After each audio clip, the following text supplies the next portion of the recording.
मानव शरीर में carbon dioxide CO2 का परिवहन एक जटिल प्रक्रिया है जो न केवल श्वसन प्रणाली पर निर्भर करती है बल्कि इसमें आयनिक संतुलन बनाए रखना भी महत्वपूर्ण है।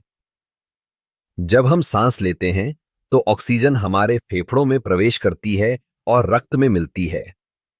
लेकिन जब हमारी कोशिकाएं ऑक्सीजन का उपयोग करती हैं तो CO2 का उत्पादन होता है जिसे हमें बाहर निकालना होता है। CO2 का परिवहन मुख्यतः 3 तरीकों से होता है।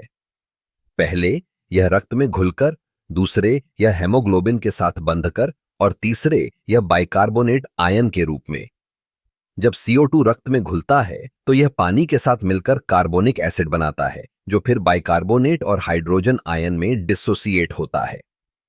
यहां पर आयनिक संतुलन का महत्व सामने आता है। जब हाइड्रोजन आयन की मात्रा बढ़ती है तो यह रक्त के pH को प्रभावित करता है।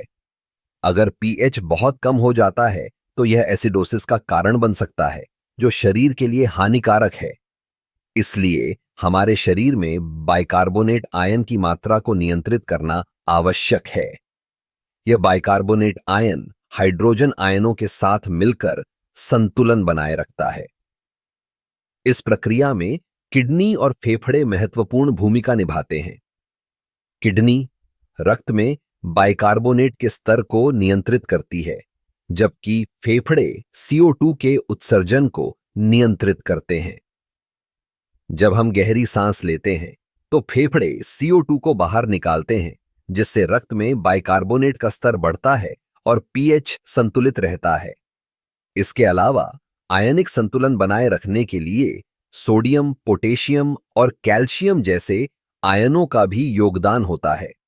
ये आयन कोशिकाओं के बीच विद्युत आवेश को संतुलित करते हैं, जिससे कोशिकाएं सही तरीके से कार्य कर सकें।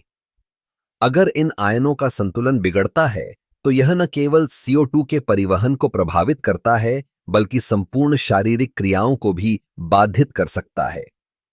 इसलिए यह स्पष्ट है कि CO2 का परिवहन केवल एक श्वसन प्रक्रिया नहीं है बल्कि यह एक जटिल आयनिक संतुलन बनाए रखने की प्रक्रिया है। जब हम इस संतुलन को समझते हैं तो हम अपने शरीर की कार्य प्रणाली को बेहतर तरीके से समझ सकते हैं। यह ज्ञान हमें न केवल स्वास्थ्य के प्रति जागरूक बनाता है बल्कि हमें अपने शरीर की जटिलताओं को समझने में भी मदद करता है।